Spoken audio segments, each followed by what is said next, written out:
जय हिंद। मेरे प्यारे अभ्यर्थियों, पुलिस में होने वाले कैंडिडेट्स, भर्ती होने वाले कैंडिडेट्स, तो मैं आपके लिए वीडियो बना रहा हूं और किसी भी वीडियो बनाने के लिए काफी मेहनत करनी पड़ती है। आप वीडियो देखकर सिर्फ आगे ना बढ़े, मेरे चैनल को प्रोत्साहित करें, क्योंकि मैं एक आर्मी का एक सोल्जर हूं और आपको पढ़ाने की कोशिश कर रहा हूं, अपने एक्सपीरियंस से आपको लेके चल रहा हूं। तो मैं वो क्वेश्चंस करा रहा हूं आपको जो क्वेश्चंस आपके पेपर्स में आए हुए, जो आपके एग्जाम में आए हुए 2018 से लेकर और 2021 तक, जो आपके एग्जाम में आए हुए उनको मैं रिकवर कर रहा हूं। तो हम देखते हैं आज का क्वेश्चन। पहला, एक समान आयतन के दो वृत्तीय सिलेंडरों की त्रिज्या का अनुपात 3:1 है, उनकी ऊंचाई का अनुपात ज्ञात करो। तो क्वेश्चन नंबर 1 में देखते हैं। क्वेश्चन नंबर 1 में दिया हुआ है दो सिलेंडर है, सिलेंडर 1 और सिलेंडर 2, जिनका अनुपात क्या है, आयतन क्या है, आयतन दोनों का बराबर है। यानी आयतन क्या होता है, पाई r स्क्वायर h, और ये बराबर कितना है, दूसरे के आयतन के, यानी वॉल्यूम, जिसको हम कहते हैं हिंदी में, इंग्लिश में वॉल्यूम, और वॉल्यूम बराबर है। तो अब मैं देखता हूं, ये सिलेंडर 1 है, तो इसको मैं R1 कर देता हूं और इसको H1 कर देता हूं, इसको R2 कर देता हूं और इसको H2 कर देता हूं। तो इनका जो अनुपात है त्रिज्या का, यानी रेडियस का, कितना है, R1 upon R2 is equal to कितना है, 3:1 का मतलब 3/1। ठीक है। तो अभी देखिए आप, इसमें से मैं कॉमन ले लेता हूं, इसमें से मैंने पाई कॉमन ले लिया, पाई को क्या कर दिया, कॉमन ले लिया। तो क्या बचा आपका, R1 का स्क्वायर H1 का 1 इज इक्वल टू क्या हो, R2 का स्क्वायर H2, ये बच गए। ठीक है। तो अभी आप देखिए, इसमें H1 upon H2 is equal to क्या हुआ, R1 का बटे R2 का होल स्क्वायर, या इसको मैं ऐसे लिख दूं, R1 का स्क्वायर बटे R2 का स्क्वायर। ठीक है। तो इसको देखिए आप, अभी इसमें क्या है, H1 और H2, H1 बराबर क्या होगा, H1 अपॉन H2 बराबर क्या होगा, 1/3, 1/3 का होल स्क्वायर, 1/3 का होल स्क्वायर, और 1/3 का हम देखें क्या होता है, ये इक्वल टू क्या होगा, 1 का 1 ही होगा और 3 का क्या होता है, 9। ये क्या हुआ आपका H1 अपॉन H2। तो H1 अनुपात H2 इज इक्वल टू क्या हुआ, 1:9। यानी हाइट का औसत क्या आया, 1:9 का। कितना आया, 1:9 का। तो हम देखते हैं अगला क्वेश्चन। अगला क्वेश्चन क्या दिया हुआ है, के किस मान के लिए, अब आपने नोट कर लिया और मैं बता देता हूं इसको। क्वेश्चन नंबर 2, के किस मान के लिए समीकरण प्रणाली के x minus y equal to 2 और 6x minus 2y equal to 3 एक आदर्श समाधान है। इसमें समीकरण प्रणाली में क्या होता है, A1 upon A2 is equal to क्या होता है, B1 upon B2 is equal to C1 upon C2। यदि यहीं पर लाइन कट हो जाती है, इक्वल नहीं होता है, तो आगे बढ़ने की जरूरत ही नहीं है। तो अभी देखते हैं A1 क्या है। मैं पहले समीकरण लेता हूं, यहां पर इक्वेशन लेता हूं। इक्वेशन क्या है, के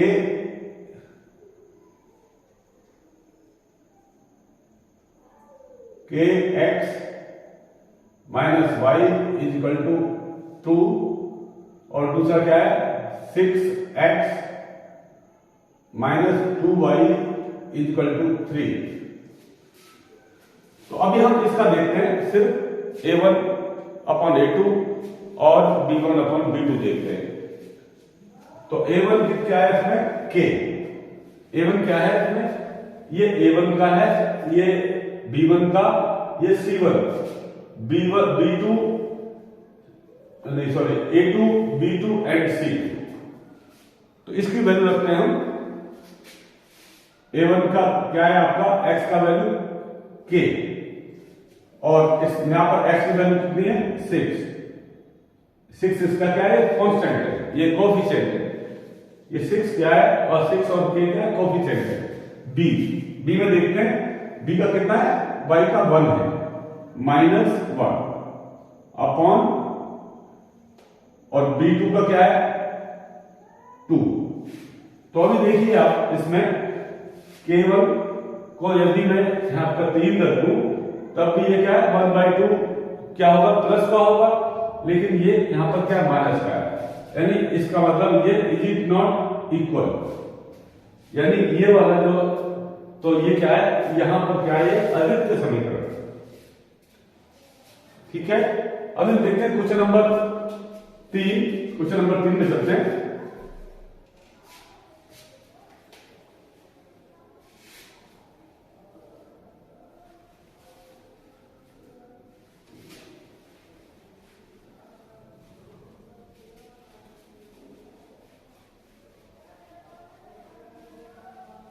क्वेश्चन नंबर 3 में देखते हैं यदि दो प्रमेय संख्याएं का एचसीएफ और एलसीएम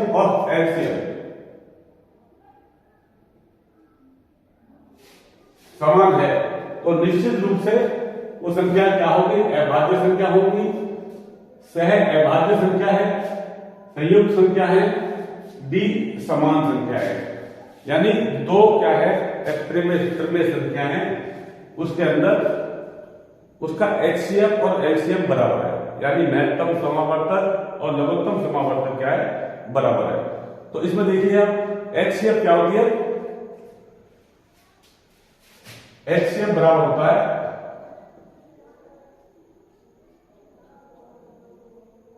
सबसे छोटी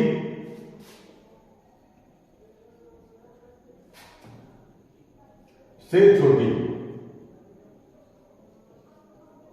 या बराबर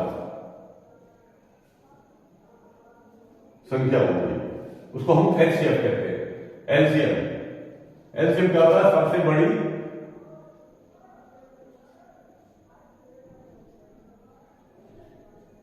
से बड़ी या बराबर। लेकिन इसमें देखिए आप इस हालत में क्वेश्चन के मुताबिक दिया हुआ एचसीएफ बराबर है किसके एलसीएम के, प्रश्नानुसार यानी एच पर question HCF is equal to क्या है एलसीएम, दोनों बराबर, यानी दोनों संख्या क्या है ये समान है, समान संख्या है। इस तरह से जो क्वेश्चन होंगे उसमें आपका ऑप्शन दिया होगा, मैंने ऑप्शन नहीं लिखा है, मैं सवाल निकाल रहा हूं डायरेक्ट। हम चलते हैं क्वेश्चन नंबर 4 पर। क्वेश्चन नंबर 4 में दिया हुआ है कि यदि एक संख्या को 6/7 का 1/3 28 के बराबर है, 28 के बराबर है तो वह संख्या क्या होगी, यानी कोई संख्या है उसका 6/7 का 6/7 का 1/3 संख्या क्या 6/7 का कितना है 1/3 बराबर कितना है 28। तो संख्या क्या होगी, तो संख्या बराबर क्या होगी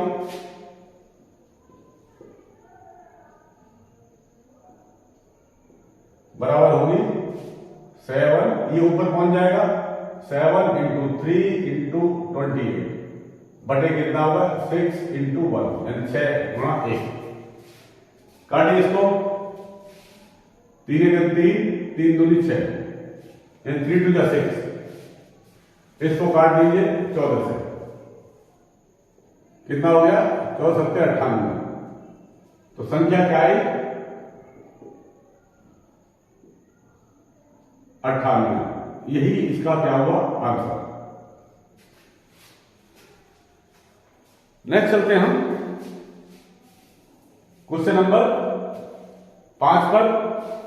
क्वेश्चन नंबर 5 पर चलने के लिए आप देखिए, मैं मिटाता हूं इसको नीचे वाले को।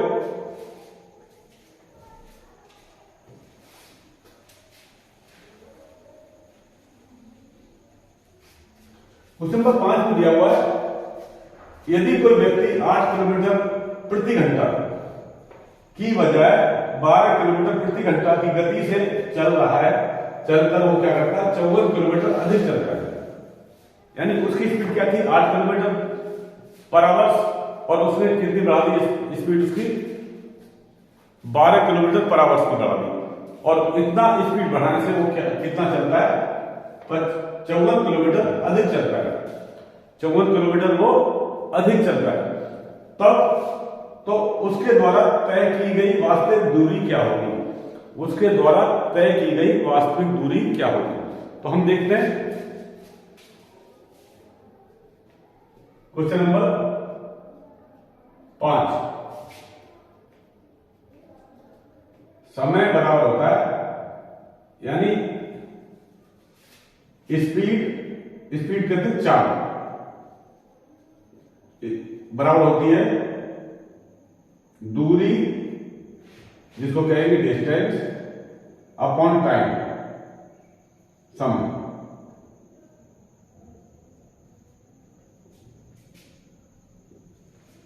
और समय बराबर क्या होगा? अभी समय बराबर क्या होगा देखिए, दूरी अपॉन यानी टाइम बराबर क्या होगा, दूरी अपॉन 4, दूरी बटे 4। तो देखिए ये क्या किया है इसने, क्या मैं ऊपर वाला मिटा दो? तो मिटा देते हैं।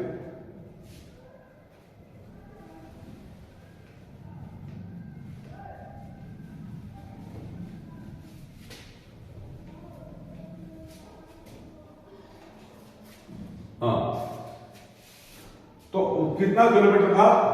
8 से 12 किलोमीटर चला। 12 किलोमीटर माइनस 8 किलोमीटर बराबर कितना हो गया? 4 kilometre.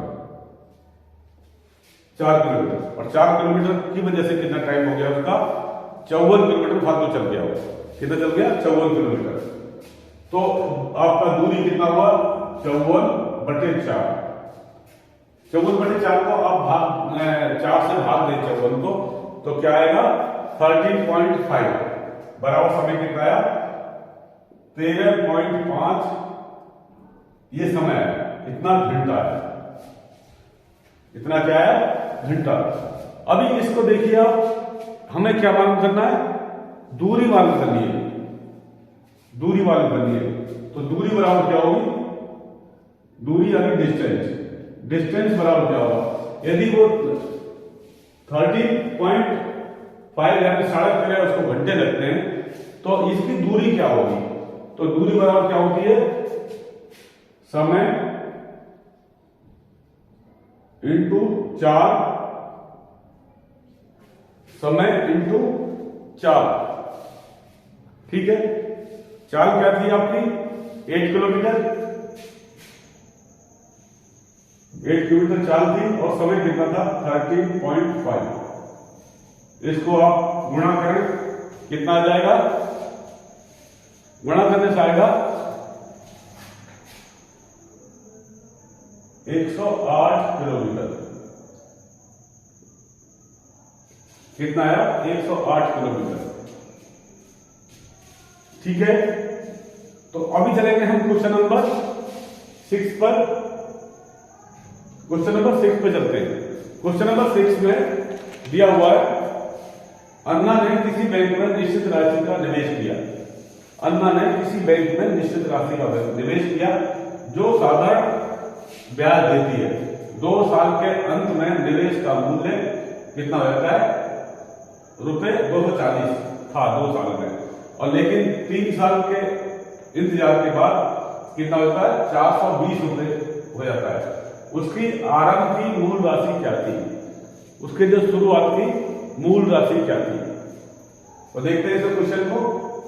Question number 6। Question number 6 में बताया क्या है? 3 साल का साधारण ब्याज, यानी 3 साल का साधारण ब्याज मिलकर क्या होता है?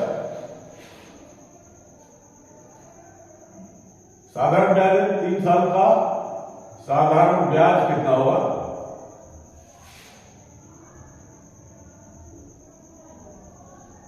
बराबर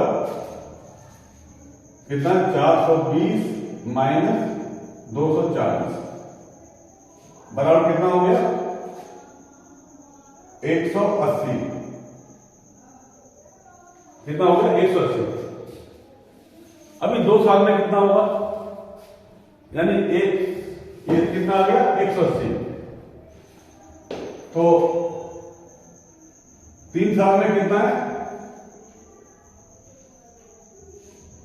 3 साल में ब्याज कितना हुआ?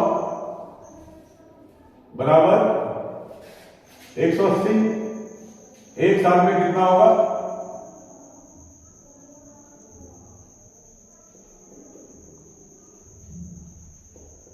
बराबर होगा 180/3, और 2 साल में कितना होगा?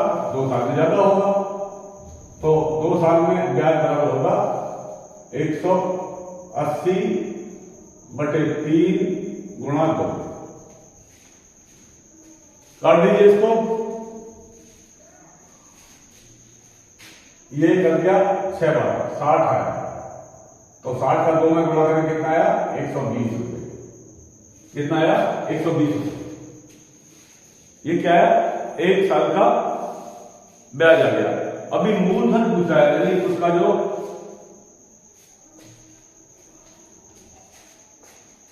अमाउंट, टोटल अमाउंट कितना है वो पूछा है।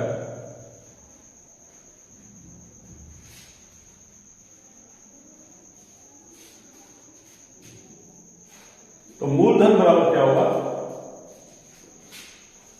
यानी टोटल अमाउंट बराबर का जो उन्होंने पैसा इन्वेस्ट किया था, जो उसने निवेश किया था, वो कितना होगा? बराबर 240 गुणा 120, कितना बच गया? ₹120। 120 उसने जमा किया था, और यही यानी ये 120 रुपए उसने बैंक में निवेश किया था। यही इसका क्या हुआ? आंसर। यही इसका आंसर हो गया।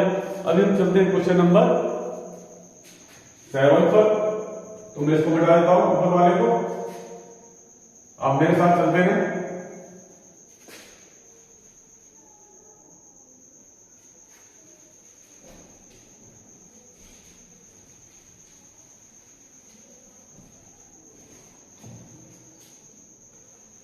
Question number 7। क्वेश्चन नंबर 7 में दिया हुआ है, यदि 4 कुर्सी और 3 मेजों का मूल्य ₹2100 है और 5 कुर्सी व 2 मेजों का मूल्य ₹1750 है, तो 1 कुर्सी और 1 मेज का मूल्य क्या होगा? तो इसको मैं पूरा नहीं लिख पाया हूं, तो इसका मैं लिख देता हूं नीचे। यहां पर जो ऑप्शन दिए हुए हैं, इसमें ऑप्शन दिए हुए हैं कि यहां पर मैं लिखता हूं कुर्सी, यहां लिखता हूं मेज, जो ऑप्शन दिया हुआ है।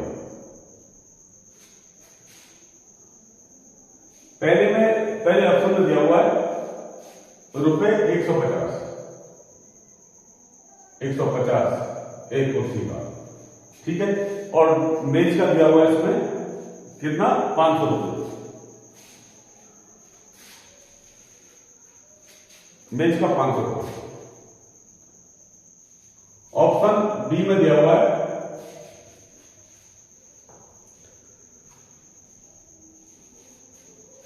कुर्सी का 100 रुपए और मेज का 200 रुपए। ऑप्शन सी में दिया हुआ है कुर्सी का 500 रुपए और मेज का भी 500 रुपए। ऑप्शन डी में दिया हुआ है कितना, कुर्सी का 500 और मेज का 1500 रुपए, एक मेज का 1500 रुपए। तो अभी देखिए हमने क्या मालूम करना है, इसमें हम मालूम करेंगे कि इन दोनों मिलाकर क्या होना चाहिए। अभी देखिए मैं नीचे वाला ले लेता हूं, अगर ऊपर वाला लेंगे तो काफी करना पड़ेगा। तो नीचे वाला लेता हूं, नीचे वाला क्या है, 5 कुर्सी और 2 मेज, 5 कुर्सी और 2 मेज, यानी इसको मैं 5 से कुर्सी एक कुर्सी का मूल्य है, इसको मैं 5 से कर दूं, प्लस 2 मेज, इसको मैं 2 से गुणा कर दूं। ठीक है, तो एक 15 कितना हो गया, 750 प्लस कितना हो गया, 1000। 500 का 2 में किया 1000, कितना हो गया, 1750। ठीक है, और यही वो बोल रहा है कि 5 कुर्सी और 2 मेज का मूल्य कितना, 1750 है। तो करेक्ट आपका ये क्या हो गया, ऑप्शन 1 करेक्ट हो गया।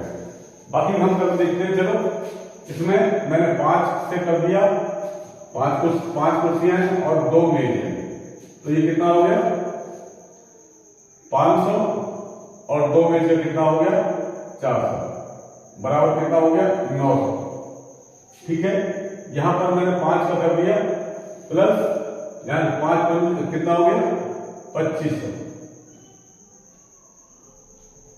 और यहां भी मैंने 5 का कर दिया। ठीक है, तो ये कितना हो गया, प्लस 2500, तो ये तो ज्यादा हो गया। ठीक है, यहां पर 5 का किया मैंने और यहां पर भी 5 का किया, तो ये क्या हो जाएगा, ज्यादा हो रहा है, यानी हम ये निकलते जा रहे हैं कि ये ज्यादा होने जा रहा है। तो इसका मतलब हमारा ऑप्शन जो 1750 हमको चाहिए था रुपए, उसमें ऑप्शन कौन सा सही है, ए वाला सही है। हम चलते हैं नेक्स्ट क्वेश्चन नंबर 8 पर। क्वेश्चन नंबर 8 के लिए 8 में दिया हुआ है 1.25 इंटू 0.05 इंटू 0.0004 को क्या करना है, इसका मान बताना है, इसकी वैल्यू बताना है, वैल्यू फाइंड आउट करना है, मान बताना है। तो इसके लिए क्या कर रहे हैं, 1.25 का मतलब है, यहां पर मैं इसको पॉइंट घटाने के लिए 1 लिख दूं और यहां 2 जीरो डाल दूं, और यहां पर मल्टीप्लाई करें आप 0.05, यहां पर डेसिमल में मैंने 1 लिख दिया और 2 जीरो डाल दिया। ठीक है, उसके बाद में यहां पर 0.0004, इसके लिए क्या करूं मैं, यहां पर 1 लिख देता हूं, 1 2 3 4 जीरो डाल। ठीक है, लिखो। तो अब ये डेसिमल हट गया, यानी क्या बच गया, 125/100 गुणा 5/100 गुणा 4/100, ये बच गया। ठीक है, तो इनको काट दीजिए, आप काट सकते हैं तो काट दो। ये कितने बार गया, 20 बार। ठीक है, और ये कितने बार गया, 25 पंजे 125, 25 पंजे क्या हुआ, 125। ठीक है, तो अभी इसका 5 का 5 चौक 20, तो क्या बचा, 1/4 इंटू 100।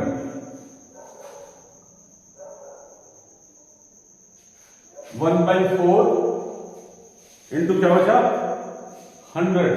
100 में देखिए आप यहां पर 0 4 थी, कितनी थी 4 जीरो थी, तो यहां क्या हो गया 4 जीरो।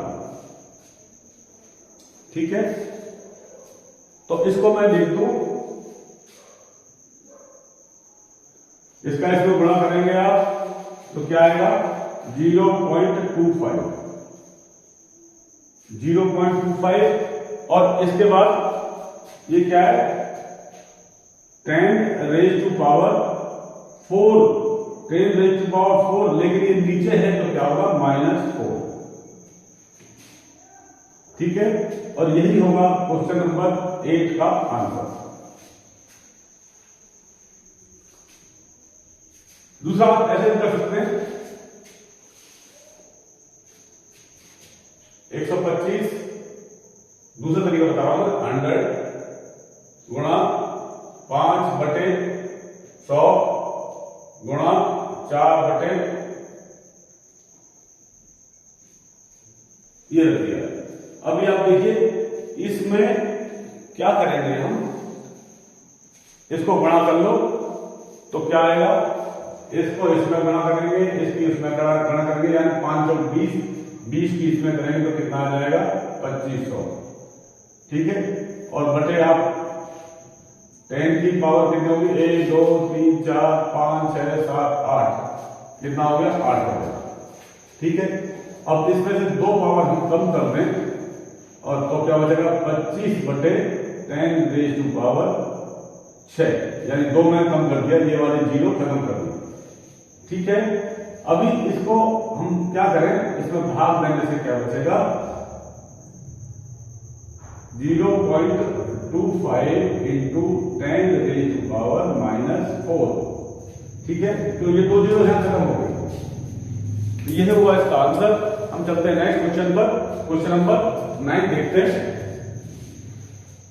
क्वेश्चन नंबर 9 में दिया हुआ है एक व्यक्ति 35 मिनट में 455 मीटर सड़क पार करता है। कोई व्यक्ति है वो चलता है 35 मिनट में सड़क पार करता है, कितना दूरी पार करता है 455 मीटर।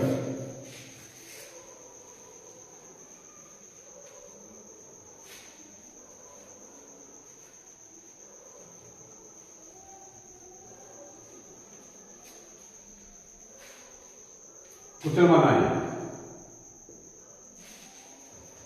ठीक है, यानी एक व्यक्ति है कितना करता है वो 455 मीटर सड़क पार करता है, किलोमीटर पर आवर की गति ज्ञात करो, यानी उसकी स्पीड ज्ञात करो। तो स्पीड बराबर क्या होती है, स्पीड यानी गति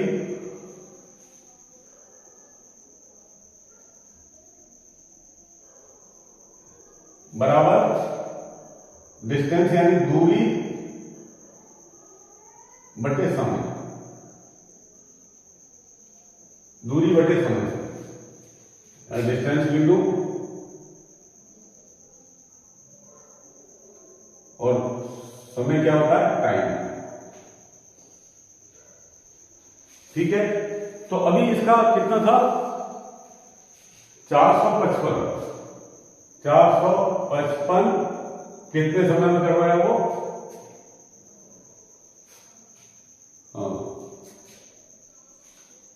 35 मिनट में, कितने मिनट में कर रहा है 35 मिनट में,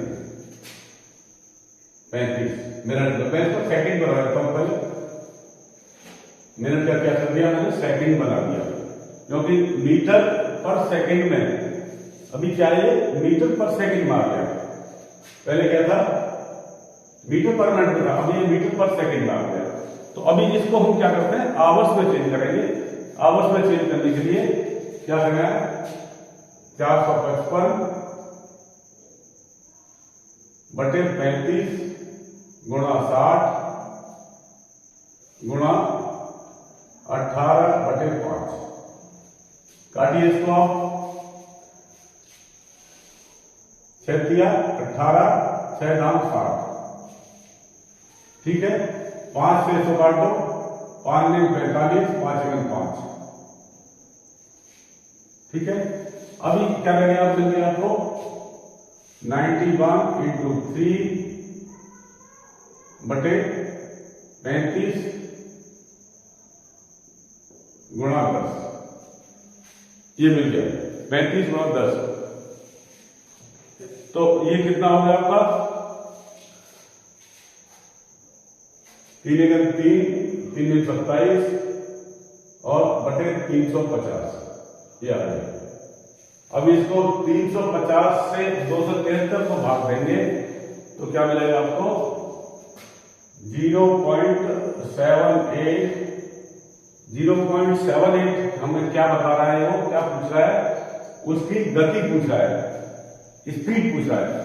तो ये होगी 0.78 किलोमीटर पर आवर प्रति घंटा। नेक्स्ट देखते हैं दो संख्याओं का एलसीएम 252 व एचसीएम 18। एचसीएम 18 है। यदि दोनों संख्याओं के बीच का अंतर 90 हो तो संख्याओं का योग बताइए। इन दो संख्या दी हुई है, उसका एलसीएम कितना है 252 और एचसीएफ कितना 18 दिया हुआ है। तब बोला यदि दोनों संख्याओं का बीच का अंतर 90 है तो उसका योग क्या होगा, योग बताना है, यानी उसका सम क्या होगा। तो हम देखते हैं क्वेश्चन नंबर 10 पे चलते हैं।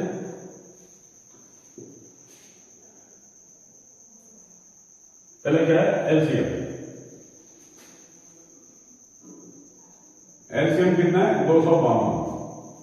252 को हम विभाजित करेंगे तो क्या आएगा 7 इंटू 3 इंटू 3 इंटू 2 इंटू 2।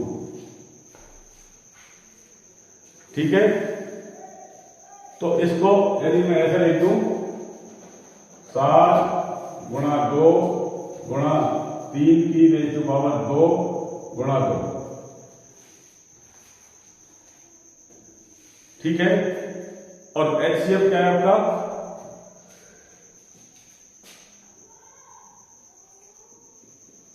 बराबर 18। तो 18 बराबर क्या होगा 3 raise to power 2 into 2। 3 raise to power 2 यानी 3 3 9 दूनी 18 बराबर हो गया। अब स्पष्ट संख्या कौन कौन सी है, अब स्पष्ट संख्या हम देखेंगे। देखिए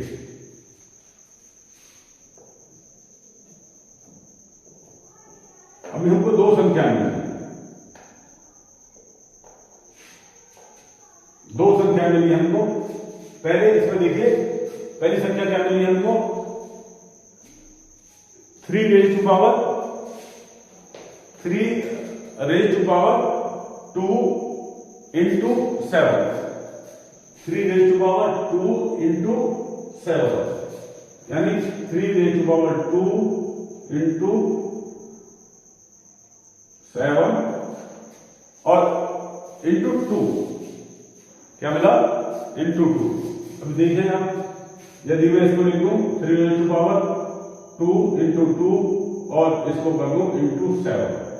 एक तो ये मिली हमको और दूसरी संख्या क्या मिली, ये है फर्स्ट संख्या, और दूसरी संख्या क्या मिली हमको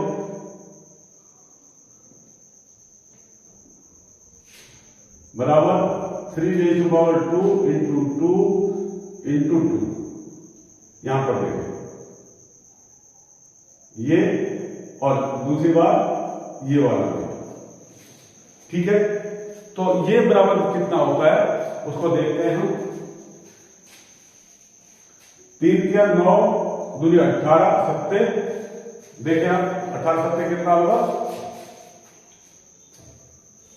ये तो आता होगा आपको 18 सत्ते 126।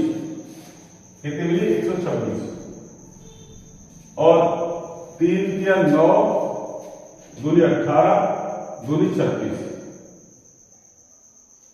अभी देखिए 126 से आप घटाइए कितना 36 को, तो कितना आएगा 90, यानी 90 का इसमें अंतर, 90 का अंतर है। और अभी क्या पूछा है इसका योग, ये क्या अंतर, और योग बराबर क्या होगा, यानी सम बराबर क्या होगा प्लस 36। जोड़ दीजिए 6 6 12, हासिल 1, 3 और 3 6 और 1, और योग ही पूछा है आपका, ये क्या होगा आपका 162, इसका आंसर होगा। नेक्स्ट चलेंगे हम क्वेश्चन नंबर 11 पर।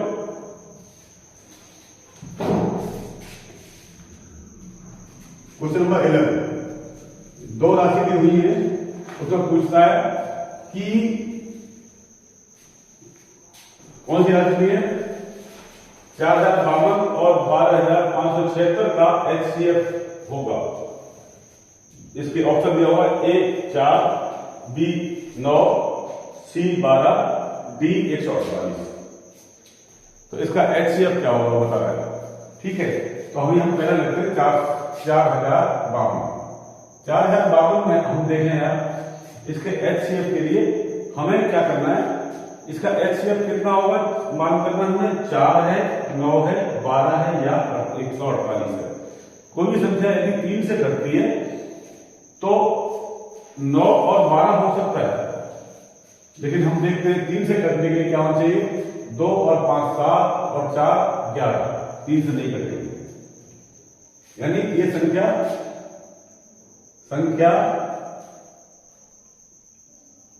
3 से कट नहीं होती,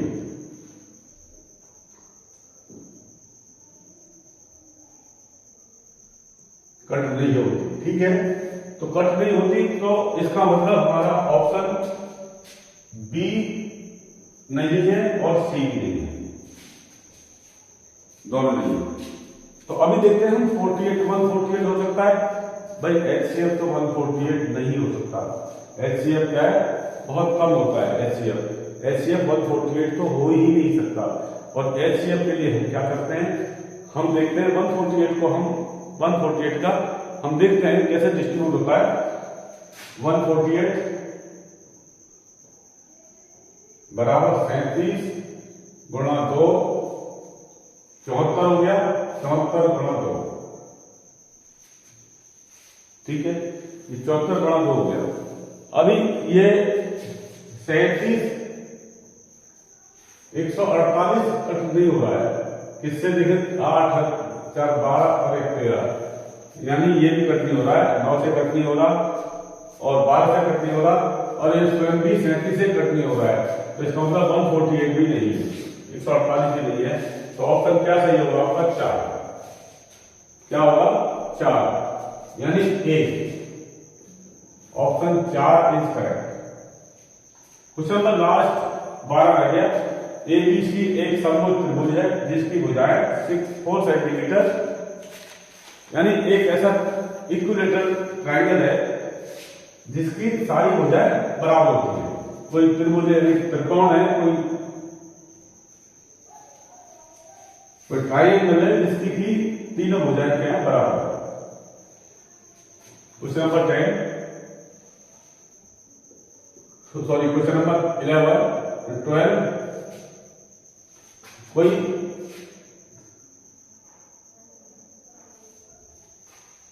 चलो स्किल से मारता हूं।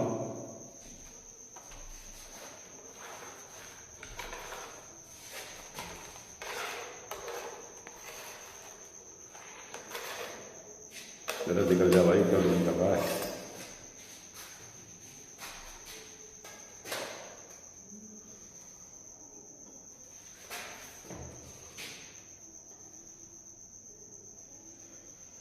नापा नहीं दिया है, हो सकता है भुजाएं बराबर ना हो, तो आप ये सिर्फ कंसीडर करें कि भुजाएं बराबर।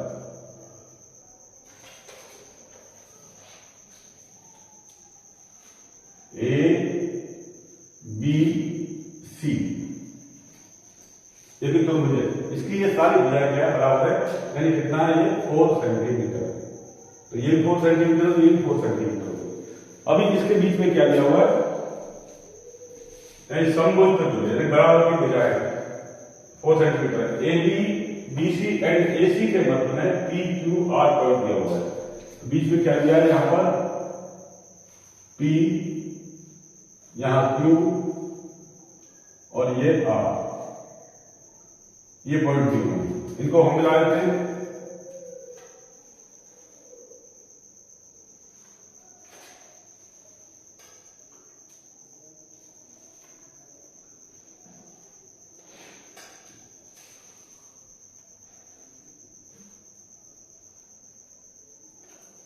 अभी देखिए इसमें क्या हो गया, इसमें 4 त्रिभुज बन गए, 4 इसमें क्या बन गए, त्रिभुज बन चुके हैं, 4 इसमें ट्राइंगल बन चुके हैं। इस 4 ट्राइंगल के अंदर अभी क्या है, 1 2 3 4 और चारों क्या हो गए, बराबर हो गए।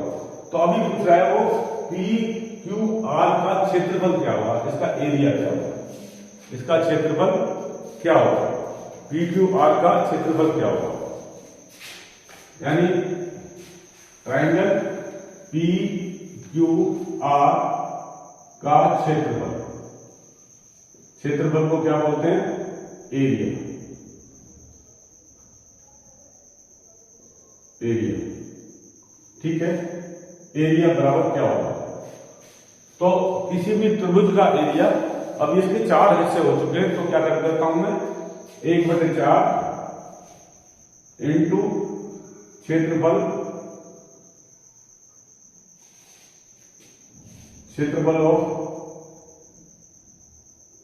क्षेत्रफल ट्राइंगल ABC, 1/4 बोल रहा हूं और 1/2 लिख रहा हूं, ठीक है, 1/4।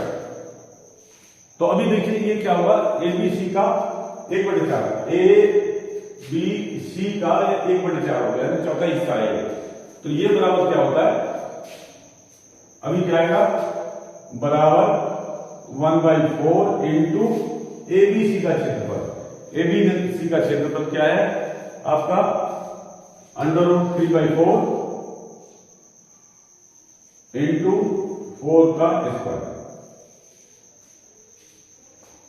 ठीक है। अब इसको काटिए, ये 4 से ये 4 कट गया, ये 4 से ये 4 कट गया, क्या बचा, √3 बच गया, बस √3 एरिया हो गया किसका, PQR का। क्षेत्रफल कितना हुआ, ट्राइंगल PQR का क्षेत्रफल बराबर हुआ √3, आंसर। ये थे आपके 12 क्वेश्चन।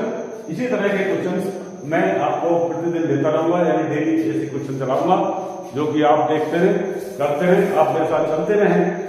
मैं वादा करता हूं कि आप अपने एग्जाम में आने वाले पेपर्स में सक्सेस हो जाएंगे, आप अच्छे मेरिट लेके आएंगे। तो ये मेरा खत्म होने के बाद में, नेक्स्ट फिनिश होने के बाद, जब मैं चलूंगा GS GK एंड और क्या है उसके ऊपर। तो आप ऐसे ही चैनल ऐसे ही देखने के लिए आप मेरे चैनल को सब्सक्राइब करें, लाइक करें, कमेंट करें और अपने यार मित्रों के लिए फॉरवर्ड करें, शेयर करें। तो अगले वीडियो तक धन्यवाद, जय हिंद।